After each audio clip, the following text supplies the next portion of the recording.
Act T V کی report کے مطابق شیخوپورہ میں دل دہلا دینے والا واقعہ شیخوپورہ کے نواحی گاؤں بٹھل میں ایک افسوسناک واقعہ پیش آیا، جہاں مبینہ طور پر محمد جنید، رانا جنید ولد جمشید نے 17 سالہ داؤد مسیح ولد فاروق مسیح کو دن دہاڑے چوک میں گولیاں مار کر قتل کر دیا۔ رپورٹس کے مطابق مقتول داؤد مسیح ایک غریب محنت کش نوجوان تھا، جسے پہلے تشدد کا نشانہ بنایا گیا اور بعد ازاں فائرنگ کر کے قتل کر دیا گیا۔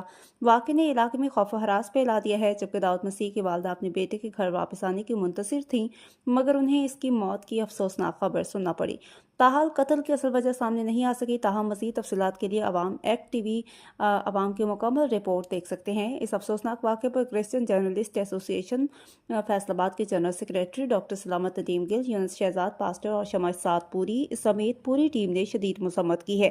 انہوں نے کہا کہ ہم اس دکھ اور مصیبت کی گھڑی میں متاثرہ خاندان کے ساتھ کھڑے ہیں اور انصاف کا مطالبہ کرتے ہیں۔